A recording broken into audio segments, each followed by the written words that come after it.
It was too quiet in the house. Even though Robin Brown was accustomed to silence, this quiet felt sharper, like the quiet before an earthquake.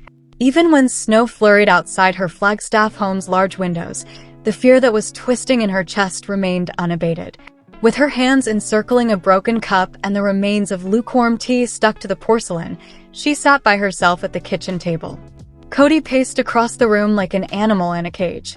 He was moving frantically and erratically, talking to himself, making crazy gestures, and grabbing at unseen foes. He hadn't slept. She hadn't either. He was falling apart. None of the adult children had spoken to Garrison in the weeks since his funeral. Not even a hug. Not a word of pity. Even Dayton had discreetly turned away, choosing to spend more and more time with friends. Cody had lost his beautiful, functional plural family, the family he had once boasted about. Robin knew in her heart why. She was no longer able to ignore it. Cody was not who he had claimed to be. The mask had come off. Robin's phone began to vibrate. Hey, hello, everybody. Welcome back to my channel TLC Flicks. Make sure to give this video a thumbs up. The screen was illuminated with a TLC producer's message. We need to talk. Immediately. 3 times she read the words. She felt sick to her stomach. A few hours later, the production crew showed up for a private meeting rather than a planned shot. They brought no lighting. They had no cameras with them. Just clipboards and serious words. After gently seating her in the living room, Carla Newman, one of the producers, asked her the question that ultimately destroyed her heart. How much longer are you prepared to tell him lies? Robin's hands were shaking. She had stood up for Cody in front of everyone for years, including her children, the other spouses, the viewers, and even herself. He was a decent man thrust into a challenging situation, she assured herself. He was overwhelmed, she told herself. The other spouses, she persuaded herself, were simply resentful, ungrateful, and envious. She was unable to hide the damage, though. The partiality, the gaslighting, the way he surrounded himself in a bubble of devotion and pushed the others away from him by using her to distance himself from the rest of the family. She had also been helpful. It was made possible by her. Her throat barely formed the words. I'm not sure, she muttered. I'm not sure anymore. Cody was mad that night. He discovered Mary's recently released podcast, Freedom from the Fold, in which she candidly talked about betrayal and emotional manipulation while making references to a woman who weaponized tears to destroy sisterhood. It didn't take a genius to figure out Robin's name, even though she never mentioned it. Robin was sitting on the floor of the kitchen when Cody stormed in, surrounded by old family photos she had taken out of storage, her attempt to hold on to anything tangible. She is assaulting you. Cody was furious. And you're sobbing over memories while you sit here. Robin did not recoil. Her voice was cold as she gazed up at him. No, Cody. She is being honest. You're just upset that people are beginning to trust her. He appeared shaken for the first time in years. A tempest had been sparked by Mary's revelations. Initially innocuous illusions become explosive truth bombs. She talked about times when Robin drew her away and gave her terrifying warnings, but those moments were never broadcast. Mary, you had better understand who is actually in charge if you want to remain in this family. Cody pays attention to me. Not you. Not Janelle. Not Christine. That's the way things are. She acknowledged enabling for years. Of acting as though nothing was wrong. Of keeping her own truth to herself in order to prevent Robin from totally turning Cody against her. But Mary had finally snapped. While Cody stayed primarily at Robin's, she complained about the evenings she spent alone herself, feeling rejected. She disclosed how Robin's household was receiving an increasing amount of the family's funds, leaving Janelle and even Christine struggling financially, while Cody erected a stronghold around his preferred wife. Mary then stated the unimaginable. On camera, he wanted me to lie. For the show, he urged me to act like we were fixing things. Robin didn't look horrible then. And I succeeded. I said a falsehood. The audience was in a state of shock. The internet took off. Every network, including Reddit, YouTube, and TikTok, was ablaze with discussion. The tide had shifted. The producers had no choice but to take action. They convened an urgent meeting. Cody was belligerent and late, still thinking he was untouchable. "I am necessary for you," he yelled. "Without me, this show ends." The producer, Carla, who had been with the show from the start, stood composedly. "No, Cody. We don't. No more." She gave him a letter stating that his contract was on hold while it was reviewed internally. He was unable to film. He was not allowed to be in confessionals. Without him, the cameras would roll. Cody gazed at the document as if it were written in a foreign tongue. Someone had said no to him for the first time in more than 10 years. No one followed him as he rushed out. The next week, Robin finally spoke. She asked for one last confession. No cosmetics. No script in place. Only her. "I told him a falsehood. To make him feel big, I shrank myself. I thought that if I cried enough and remained silent, everyone would feel sorry for us. For me. I wasn't the victim, though. I contributed to the issue." She disclosed that at Cody's request, she had ceased communicating with a number of the children. That because they were turning against the family, she had dissuaded Dayton from going to see his siblings. Knowing full well that Mary hadn't done anything wrong, she once threatened to leave until Mary apologized to her on TV. Even the camera crew was taken aback by the unvarnished honesty. She whispered, "I want out," and took off her microphone. This marriage is no longer going to last. As she stepped out of sight, the producers sat still. After internal fallout, Kody Brown was removed from TLC production. Robin Brown verifies divorce. "I impeded myself in that marriage. Years of financial lies and manipulation are revealed in Mary Brown's podcast. We all lived in fear," said Christine and Janelle back Mary. In a rare show of solidarity, Christine and Janelle also issued statements endorsing Mary. Although they had previously felt animosity toward her, they now recognized the anguish they had all experienced. The ancient wounds had been exposed and truth, not Cody, had healed them. In a few weeks, Robin sold the Flagstaff mansion. She stopped communicating with Cody, filed for legal separation, and moved into a small house with her children. Mary drastically changed their brand. Millions of people watched her new series, Unsistered, Reclaiming My Life After Polygamy. She spoke about religious coercion and emotional abuse in collaboration with a mental health nonprofit. Once muffled, her voice now reverberated loudly on all platforms. Cody? He vanished. He ceased taking calls. His publicist resigned. Once, he was seen talking angrily to a clerk who questioned him if he was that guy from the show at a lonely gas station in Utah. He was bearded and disheveled. Not even his own children spoke. A few months later, TLC revealed a new route for the show, Sister Wives, The Next Chapter, a relaunch that will follow the original wives and their grown children as they now deal with accountability, independence, and recovery. Cody wouldn't be there. And the fans celebrated for the first time. He was no longer the focus of the story. They were the focus, and there's more. Christine Brown emphasizes how the appearance of Cody Brown's favorite wife altered their relationship.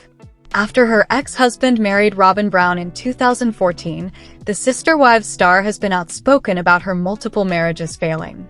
She recently disclosed that, even in the bedroom, their chemistry had drastically shifted. In late 2021, Christine Brown was the first of 4 spouses to abandon the polygamous marriage.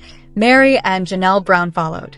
Each of the 3 has accused Cody of favoritism toward Robin, alleging that their divorces were mostly caused by his affection for her.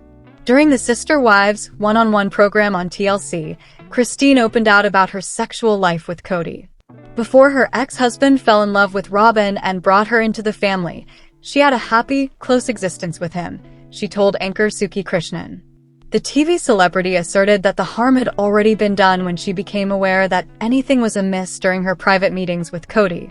As Christine put it, at that point, it was already so almost over anyway.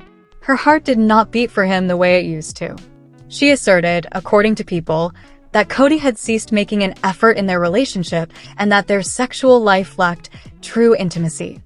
Furthermore, Christine disclosed that she had gained independence as a result of no longer receiving care emotionally, romantically, physically, or financially. As she considered how her sexual relationship with Cody had changed, Christine said that sex had become just an act because their bedtimes were no longer driven by feelings. She said that the ex-couple merely met their wants, adding that it was sad how their sexual life changed from being fulfilling to becoming a duty. Christine felt that she and Cody became apathetic in the last years of their marriage. Cody apparently told Christine that he was done with her in his bed during their discussion about their waning intimacy. According to the blast, Christine had thought back on the detrimental effects of Robin's entrance on her multiple union prior to her open assessment of her sexual relationship with Cody. She acknowledged that she felt excluded from the marriage and that her ex-husband had shown obvious partiality. "I thought Robin's couch was superior." In an April episode of her reality television show, she revealed, "I thought she had better dishes and better decorations, and like so many things." Christine said she ended up with scraps of Cody's attention and other things, while Robin got the good stuff. While Robin spent hours applying makeup, she and Janelle were in charge of cooking and cleaning up after the family's camping excursions, she recounted. According to Christine, Cody often praised Robin's appearance, which made the other women feel nervous when she eventually showed up. The blast revealed earlier this month that Cody talked about his friendship with David Woolley, Christine's new husband. The latter seemed like a good guy, he said, adding that he thought they could become friends and perhaps go on double dates. The patriarch of the Brown family went on to say that Woolley liked his company and that their discussions sparked the desire to embark on a guy's trip with him. But Cody admitted that he kept his plans a secret from the other man because he thought Christine would not approve of their growing closeness. Christine stressed that she was not opposed to her husband and Cody having a friendly connection, despite his concerns. Woolley agreed, but pointed out that a potential friend of the TV personality would need some guidelines and limits. Christine was hesitant to accept the double date offer, even though she was in favor of Woolley and Cody being friends. She acknowledged that she was anxious about seeing her ex-husband and Robin, his lone surviving wife. The reality TV personality went on to say she felt uneasy around the two because she thought Cody didn't get her or her emotions. She didn't like his previous remarks about her either. Since she married Woolley and left Cody in 2021, Christine has undergone changes. In a touching post in December 2023, she attributed her newfound confidence and contentment to her monogamous relationship. When Christine married Woolley, she admitted that she was afraid she would lose her independence, but their wonderful love allayed her fears. Will Kody Brown and Christine ever be able to work things out? Following their separation from husband Kody Brown, Meri and Janelle Brown are both unmarried and disclosing details about their sexual lives. Kody's first and second wives tell host Sukanya Suki Krishnan in the Sister Wives Season 19 one-on-one teaser for Part 4 that although they aren't seeing or sleeping with anyone right now, they are both amenable to the idea. Janelle even calls herself a very sexual being. Some Sister Wives fans might be surprised by Janelle's remarks. Janelle claims that Kody frequently gave the impression that she had no desire in having sex, which is untrue. Fans are aware that in January 2023, Meri and Kody formally and permanently terminated their disastrous marriage, leaving Robin Brown as Kody's sole surviving and lawful wife. In 2022, Janelle acknowledged her separation from Kody, and in late 2021, Christine Brown filed for Kody's divorce. Christine has since remarried. In October 2023, she married David Woolley. Meri reportedly reveals to Suki on Sunday's one-on-one that she hasn't gotten physical with another man, saying it's been a very long time since she's seen any action. This is despite the fact that she went so far as to obtain a spiritual release from Kody through the family's former church after their breakup. Meri continued by saying that her buddy Jen Sullivan, who is most likely her best friend, is pushing her to get back out there and even makes jokes about getting her boxes of protection, even though Meri maintains that she doesn't currently need them. When Meri says, "I don't need you to buy me anything, nothing's happening, nothing needs to happen," Suki responds, "Things need to happen." "Alright, when it's suitable," Meri responds. Meri disclosed on social media in January 2024 that she has been seeing a man named Amos Andrews since October 2023, as the Ashley previously informed you. Meri revealed on Instagram Live a month after they had started dating that they had broken up after having some difficult conversations and confronting some hard truths. Although Janelle has not yet entered the dating scene, she assured Suki and viewers of Sister Wives on Sunday's episode that she is not asexual, as Kody occasionally suggested, and that she does, in fact, miss physical touch now that she is single. "When you're single, the hormones are terrible, but you just have to deal with it or whatever," she explains. I have a suspicion that it will involve someone else if there is one in the future. Janelle also reveals that she is a very sexual being off camera, even if she was never a huge fan of PDA with Cody on Sister Wives. She says, "I'll just say that I'm a Taurus and I'm very earth mama. Everything earthy, including wine, food, and sex." Fans may recall Janelle telling Suki during the season 18 tell-all that there was definitely physical compatibility in their marriage, even if she and Cody were having more and more problems, pun intended. She added that although she had a tendency to hide the specifics of her and Cody's sexual history over the years, it wasn't because either of them wasn't happy. Janelle remarked, "I don't go around blabbing about that. I don't talk about that things, therefore that's not me. I'll give a hint, but it's obvious that everything in that department was excellent." On part 2 of the season 19 one-on-one, Christine disclosed that her marriage to Cody lacked true intimacy, in contrast to Janelle's. She and her ex-husband both acknowledged that something missing was missing. In the meantime, Cody claimed in an October episode of Sister Wives that all of his previous marriages were bad in comparison to his normal relationship with Robin. He insisted that their relationship entails deep emotional intimacy, while his first 3 marriages were characterized by arguments. "Some call it FNF," he clarified. "Fight is the second word. Or FNF, where fight is the initial word. That only produces orgasms. It doesn't foster intimacy." The Sister Wives star is a multi-talented individual. However, Cody Brown doesn't like to tamper with the law. He has previously been known to avoid any legal issues. He even left Utah in the middle of the night when he believed he would be arrested for polygamy, as fans will remember. What specifically transpired to get Cody on a wanted sign then? According to an news story from December, Cody nearly ended up in jail after a run-in with the law. Robin Brown, however, talks candidly about her husband's encounter in a video that has been making the rounds. The whole Brown family was concerned in 2010 that Cody would be imprisoned for his religious activities. "The state of Utah was threatening prosecution because of our beliefs, because we were a plural family," the 4th and favorite wife observed. "Basically, we moved because we were trying to be family without being ripped apart or put in jail," Robin continued. But according to a 2016 Fox 13 report, Cody had never been the subject of an investigation by the Lehigh Police Department. The whole family found it difficult to discuss polygamy openly. "Because I came from a multiple home," Robin said, "her buddy would look at me like I'm wrong or I'm a sinner." The Utah Attorney General's office does not prosecute Utah polygamists under Utah's criminal bigamy statute simply because they practice polygamy, stated Parker Douglas, Utah's federal solicitor at the time. It would appear that Cody was never truly in danger. Fans of Sister Wives are also aware that Cody would not have fared well in prison. Let us know in your comments. And stay tuned by subscribing our channel to get more updates like this. Thanks everyone.